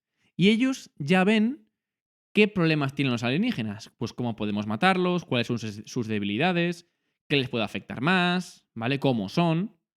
Esos astronautas, después de su investigación, vuelven a la Tierra y aquí en la Tierra, lógicamente, empezamos a prepararnos para una posible invasión. Empezamos a fabricar las armas, empezamos a preparar las defensas, empezamos a estudiarles más en profundidad y a tenerlo todo listo por si algún día vienen. Vale, imaginaos que un día vienen, esos alienígenas, esto es un caso inventado mío, los alienígenas de momento no existen, que esos alienígenas vienen a la Tierra y nos quieren invadir, nos quieren someter, nos quieren exterminar como especie. ¿Qué pasa? Amigo, que yo ya tengo las armas. Yo ya he estado fabricando armas durante años. Yo ya tengo defensas planetarias para contra esos alienígenas. En cuanto llegan, como yo los conozco, tengo armas y tengo defensas, pum, pum, pum, me los cargo. No me han hecho nada. Imaginad que no hubiéramos mandado a ningún astronauta, que nos hubiéramos quedado así, tranquilamente, esperando a que viniesen los alienígenas. ¿Qué hubiera pasado? Pues que llegan a la Tierra los alienígenas. Yo les veo llegar, meca, hay que hacer armas, venga, nos ponemos a hacer armas. Hay que ir a crear las armas contra él, diseñarlas, estudiarlos, hacer las armas, que lleva muchísimo tiempo, distribuir las armas, luego analizar a gente para que dispare esas armas contra él, contra esos alienígenas. Hombre, en lo que tardo todo ese proceso de hacer las armas, gestionarlo, diseñarlo, distribuirlo, ya me han conquistado y ya me han exterminado, ¿vale? Pues esto, que os he contado esta historieta, ocurre exactamente con las vacunas. Es lo mismo, ¿vale? Las vacunas es prevenir, es prepararte contra el virus que va a entrar, ¿vale? Es prepararte de antemano. Si yo me vacuno, mi sistema inmune, que son un conjunto de células y sistemas químicos que tenemos en el cuerpo, ¿vale? Moleculares, que se encargan de eliminar a lo que entra malo de fuera, si yo me echo una vacuna, en esa vacuna ya va una parte de ese virus o una información sobre ese virus y mi sistema inmune ya empieza a decir, vale, ya sé cómo es el virus. Voy a generar ya elementos para matarlo en cuanto entre, para eliminarlo. Tu sistema inmune lo genera y lo almacena por ahí. ¿Qué ocurre? Que vas después un día por la calle y de repente te entra el virus. ¿Qué ocurre? Que tu sistema inmune ya tiene esas armas, ya tiene esos anticuerpos, esos mecanismos de reconocimiento celular para luchar contra el virus y se lo carga y no te infectas. ¿Qué hubiera ocurrido si no te hubieras vacunado? Que te infectarías y si es un virus grave, pues te podrías morir, ¿vale? Y ya está. Eso es lo de las vacunas. Vamos a ver.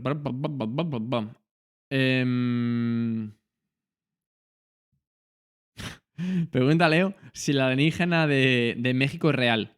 No, no es real. Es una broma malísima, además. O sea, claramente no es real. Ximena pregunta qué hay que saber exactamente de las vacunas. Hay que saber cómo funcionan, por qué son importantes las vacunas, por qué es importante vacunarse y cuál es el proceso que te dan protección, ¿vale? Que hemos dicho, las vacunas se encargan de preparar al sistema inmune para una futura infección, ¿vale? Pueden ser vacunas para virus, pero también pueden ser vacunas para bacterias, ¿vale? Aunque aquí estamos hablando de virus, también las puede haber para bacterias, ¿vale? Simplemente preparas tus defensas, preparas tu sistema inmune para lo que pueda venir. ¿Sí? ¿Bien? Espero que sí. Vale, y aquí tenéis un resumen. Y aquí por duplicado, no sé por qué.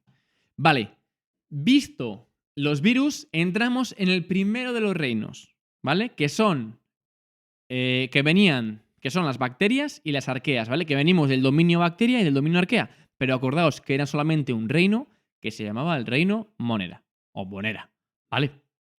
Ya vimos lo que era una bacteria, ya vimos que las bacterias son procariotas, unicelulares, que pueden ser autótrofas o heterótrofas, ¿vale? Y la estructura es la misma que ya vimos en la otra unidad. De hecho, en el examen os pregunté esta estructura, ¿vale? Y vimos también que las bacterias son muy, pero que muy importantes para la biodiversidad, ¿vale? Y que pueden ser buenas, malas o neutras, ¿vale? Como decíamos antes. Las hay malas. A esas bacterias las llamamos bacterias patógenas, ¿vale? Acordad el término patógeno. Patógeno es una bacteria que nos puede infectar, ¿vale? Y nos produce una enfermedad. Hay bacterias que si nos cortamos con un hierro oxidado que tiene bacterias del tétanos, que nos comemos algo en mal estado que tiene una bacteria por ahí dando vueltas. Yo qué sé, que estoy un poco débil y cojo una bacteria que se me mete en los pulmones y tengo una neumonía, ¿vale? Estas enfermedades son enfermedades causadas por bacterias, por lo que he dicho. Tétanos, cólera, infecciones intestinales, neumonía, muchísimas, ¿vale?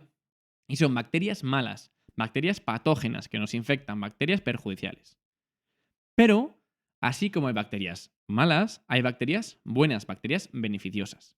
Por ejemplo, pues las de la microbiota intestinal, ¿vale? En nuestro intestino, ¿vale? Ya os dije que teníamos viviendo, pues no me acuerdo si eran 1,5 kg o casi 2 de bacterias, ¿vale? Que nos ayudan a hacer la digestión y que sin ellas la digestión sería complicadísima. De hecho, no sé si os lo conté, pero hay gente que tiene problemas de microbiota intestinal que les tienen que hacer trasplantes de heces, ¿vale? Ahí lo dejo. Luego también las bacterias, algunas nos vienen muy bien para fermentar. ¿Fermentar qué? Pues por ejemplo para hacer los yogures. Los yogures se hacen gracias a las bacterias del ácido láctico. Son unas bacterias que cogen la leche y la fermentan a yogur, ¿vale? Si no hubiese bacterias de este tipo, no tendríamos yogur, con lo rico que está, ¿vale? Y lo que os decía, si cogéis si cogéis un poco de yogur, lo diluís y lo veis al microscopio, vais a encontrar que hay bacterias allí, ¿vale? Y luego también son importantísimas para el medio ambiente, porque hay ciertas bacterias, por ejemplo, que están entre las raíces de los árboles o en el suelo, que lo que hacen es fijar el nitrógeno atmosférico para que haya nitritos y que las plantas puedan crecer. Si no hubiese esas bacterias, como es propio de la biodiversidad, todo está conectado. Si no hubiese bacterias que fijan el nitrógeno, esos árboles se morirían porque no tendrían forma de coger el nitrógeno de la tierra. ¿Vale? Lo dicho, bacterias buenas y bacterias malas. Las malas se llaman patógenas y las buenas, beneficiosas. Pregunta Hanna que qué son los trasplantes de heces. Son pues que te cogen un poco de tu microbiota intestinal o de tus heces, ¿vale? De tus deposiciones, de tu caca, y se la meten en el intestino de otro paciente que no tiene esa microbiota y necesita crecerla, ¿vale? ¿Por qué? Porque esas bacterias, repito, que hay en tu intestino son buenas, ¿vale? Más o menos. Muy bien. Y vimos también la morfología de las bacterias. Es decir, las bacterias pueden tener formas muy, muy, muy, muy diferentes, ¿vale? Si tienen forma circular, bueno, circular, esférica, como un coco, se llaman cocos. Si van de dos en dos, se llaman diplococos. Si van un poco al tuntún, se llaman estafilococos. Y si van como en línea todos, como un collar de perlas, se llaman estreptococos. Si tienen forma alargada o de salchichilla, que digo yo, se llaman bacilos, ¿vale? Si tienen forma de espiral, espirilos. Y si tienen así forma, pues como de una alubia o una salchicha con un rabillo, los llamamos vibrios, ¿vale?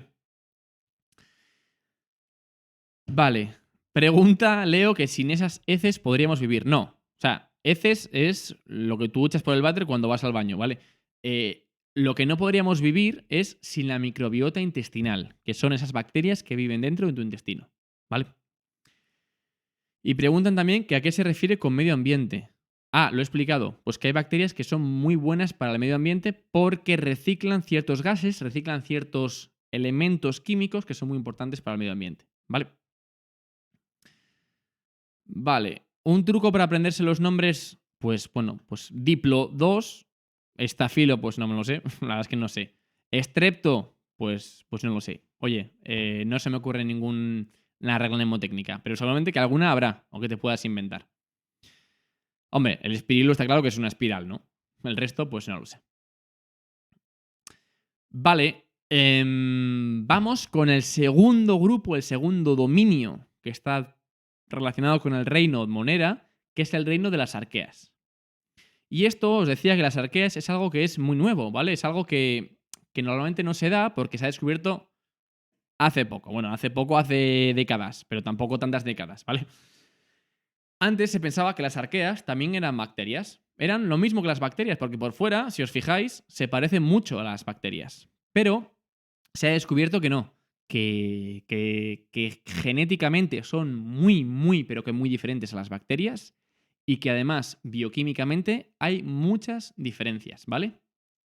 Entonces, como evolutivamente, genéticamente y bioquímicamente eran diferentes a las bacterias, pues al final han optado por dedicarles o darles un reino propio para ellas, ¿vale? Un reino no, sí, bueno, un reino o un dominio en este caso. Y la clave es que aunque las bacterias, perdón, aunque las arqueas las hay por todas partes, son las únicas o de las pocas que pueden vivir en ambientes extremos, ¿vale? Zonas donde haya mucha temperatura, zonas donde haya mucha sal, zonas donde haya poca temperatura, donde hay ambientes que son muy difíciles de vivir, estas arqueas son capaces de vivir ahí. Y por eso siempre yo os hago la broma de que son las primas rusas de las bacterias, ¿vale? Que como los rusos son así súper, pues eso, que viven en Siberia y al frío y les da igual y salen al monte, es un estereotipo, por supuesto. Pero bueno, por eso hago el chiste de las primas rusas de las bacterias, ¿vale? Son como parecidas a las bacterias en forma, pero por dentro, tanto la bioquímica como la genética, como la propia evolución que han desarrollado, es muy diferente. Y por eso las arqueas son un dominio diferente a las bacterias. ¿Vale? Bien. Vamos adelante. Vale. Visto el reino Monera, que era dominio bacteria y dominio arquera, vamos con el reino protoctista. Y esto es a lo que os voy a explicar a los del C mañana y a los del D ya os lo expliqué ayer, ¿vale? Pero lo vamos a volver a ver ahora y con los del C mañana otra vez. Venga. El reino protoctista os contaba en clase que es como un poco el cajón desastre. Es donde metemos, los taxónomos meten todo lo que no saben meter en ningún otro lado, ¿vale? Todo lo que no es el resto de reinos lo meten aquí. Entonces, ¿quién tenemos aquí? Vamos a ver. Tenemos, por un lado, a los protozoos, ¿vale? Que son organismos unicelulares, ¿vale? Cuidado, estos de aquí son unicelulares, ¿vale? Y son además heterótrofos. Y por supuesto eucariotas, eso por descontado, ¿vale? Y tenemos 4 tipos de protozoos. ¿En qué se diferencian? Pues se diferencian en su sistema de locomoción. ¿Qué significa esto? Pues en cómo se mueven, ¿vale? Fijaos, si se mueven con flagelo, como este que vemos aquí, ¿cómo se van a llamar? Pues lógicamente, flagelados. Si se mueven con unas estructuras que ya os expliqué en clase, que son como una especie de pelillos que tienen en las membranas que se mueven así, que se llaman cilios, pues si se mueven con cilios, ¿cómo se van a llamar? Ciliados. Si se mueven como una especie de protuberancias del citoplasma que va y viene, se enganchan, que se llaman pseudópodos, ¿cómo se llaman? Rizópodos.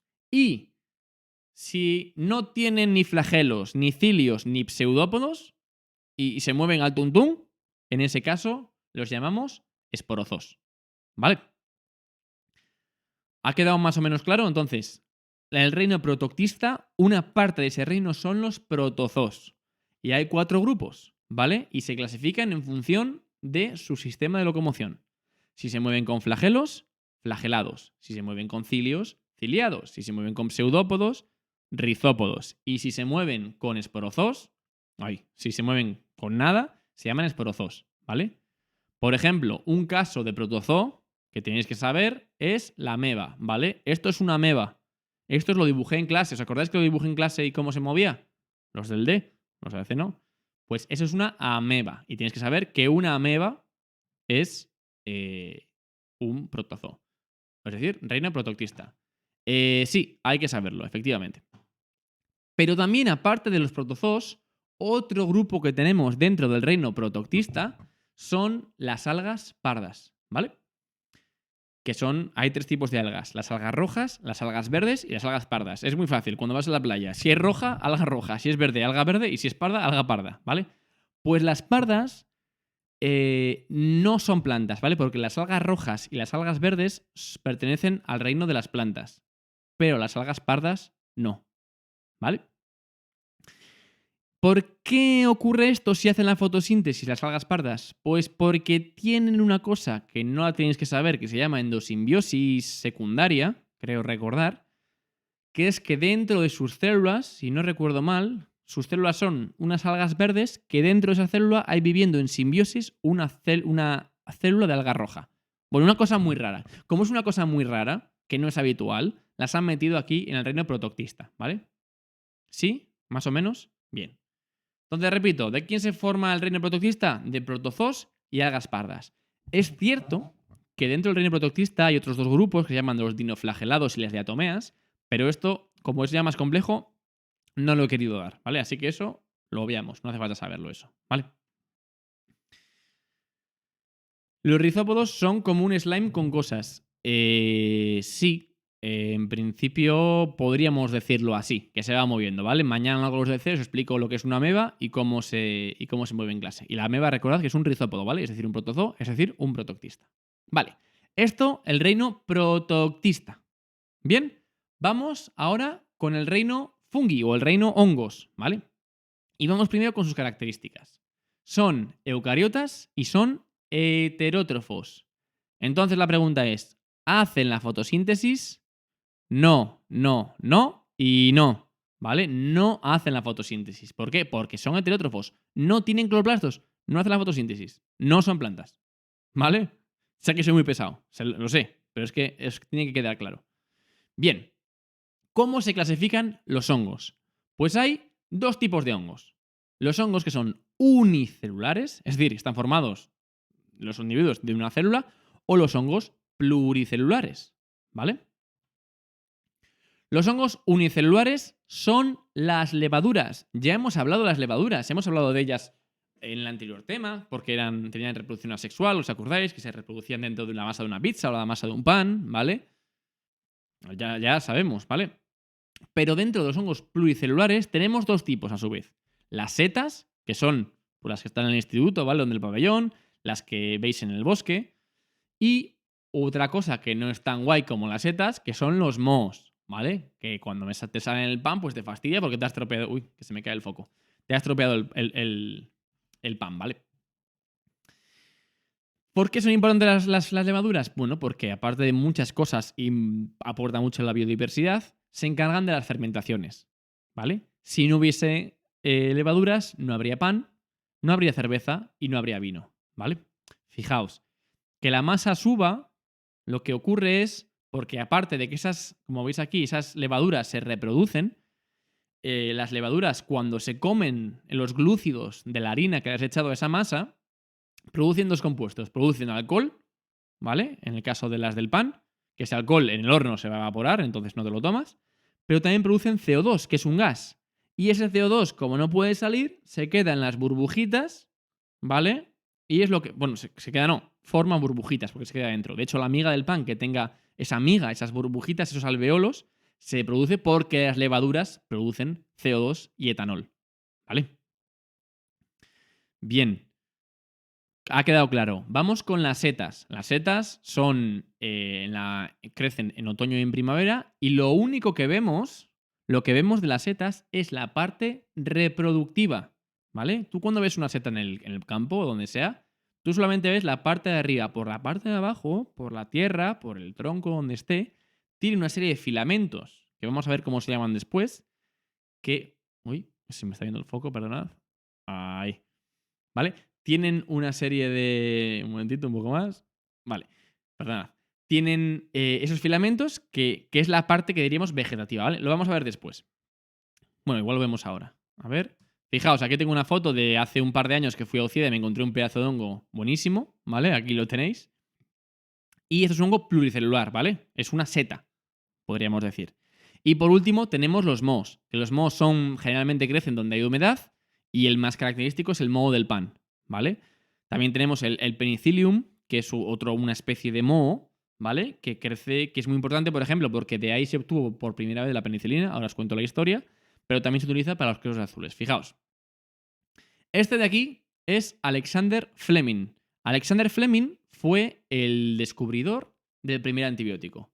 Pero no creas que lo descubrió porque era científico, era muy listo y le ocurrió una cosa que supo interpretar. Pero le ocurrió de casualidad, ¿vale?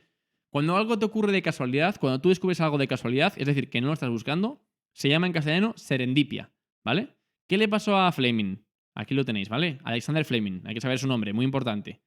Pues le pasó que estaba trabajando, como veis aquí atrás, a ver, fijaos, ¿veis que tenía placas? Pues es que ahí Fleming crecía bacterias, ¿vale? Y las crecía. ¿Pero qué ocurrió? Pues que lógicamente trabajaba en una mesa como esta y dejaba sus plaquitas ahí encima de la mesa.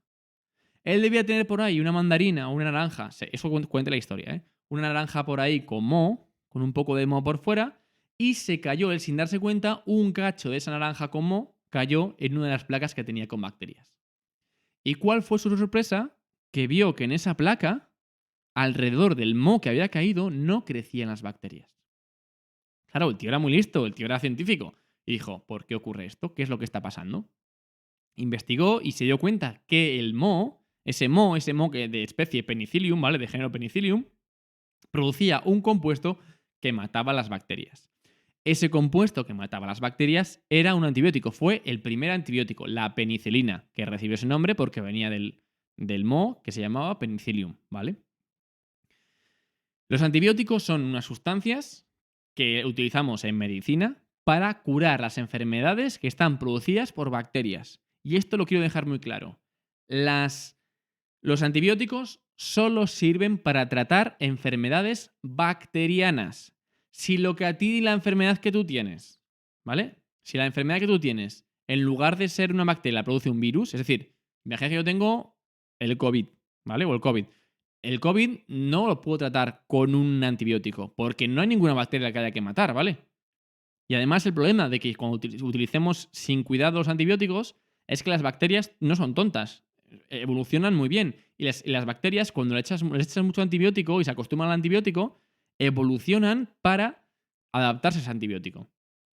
Y no tenemos tantos antibióticos. Entonces, lo que va a ocurrir es que, como sigamos usando mal los antibióticos, ¿vale? Y sigamos tratando enfermedades víricas con antibiótico, pues que no, porque no es una bacteria, pues lo que vamos a tener es que vamos a tener bacterias súper resistentes. Y se estima, se cree que va a ser un problema en el futuro. Porque cuando nos quedemos sin antibióticos, a ver con qué matamos esas bacterias cuando nos haga falta matarlas, ¿vale? Entonces eso, repito, Alexander Fleming fue el descubridor del primer antibiótico, que recordad que son sustancias que matan a bacterias, no a virus, ¿vale?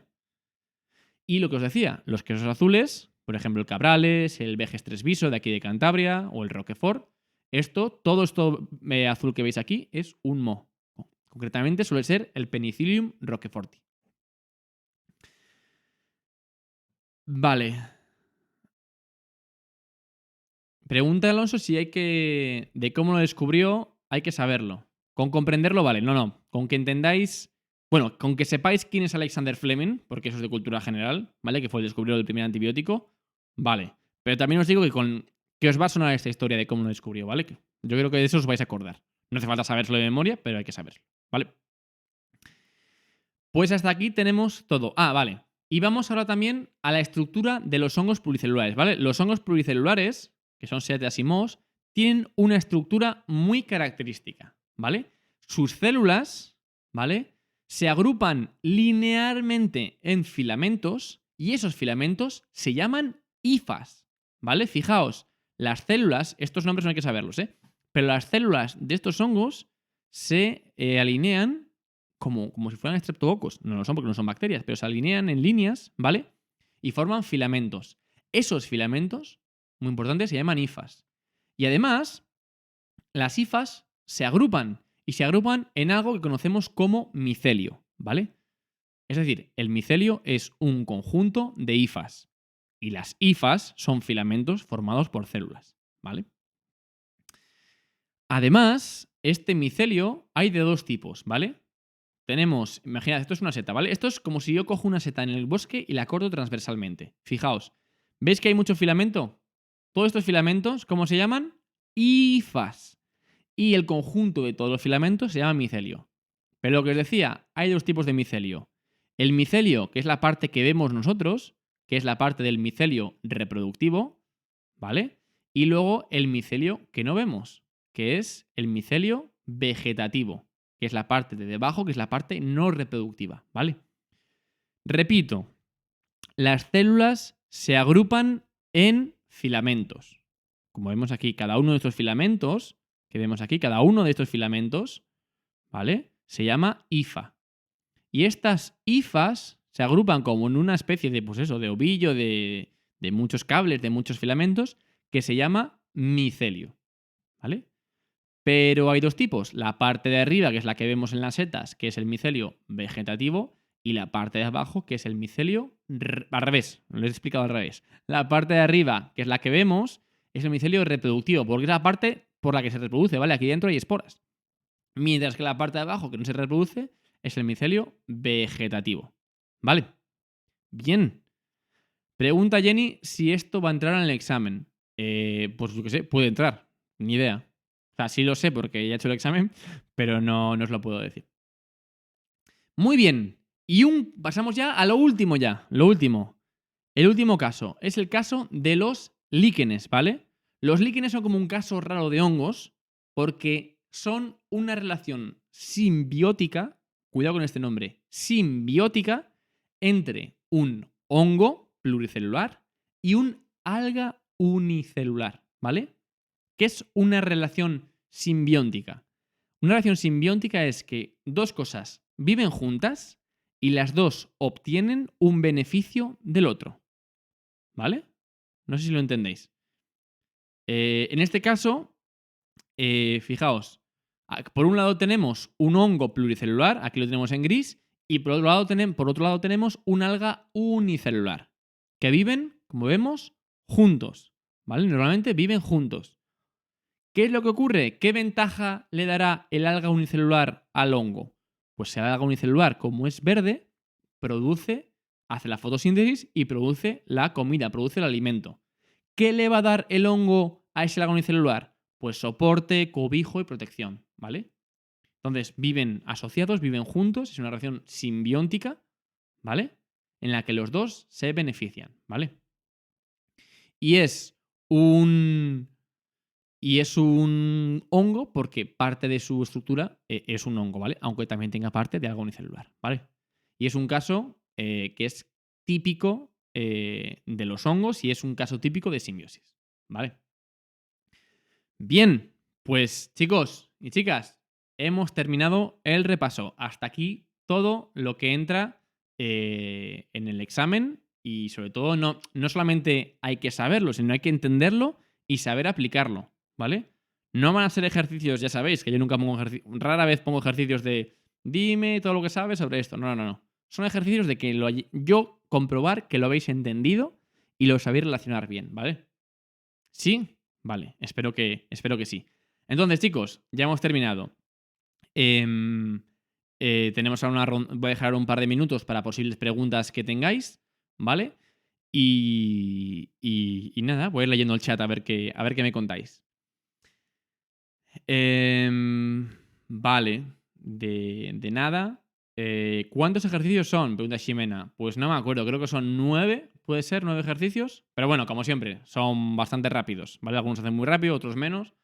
Lo de siempre, muy variados y ejercicios no tanto de memorizar como de entender las cosas, ¿vale? Y de saber aplicarlas, que es lo que yo quiero, lo que yo quiero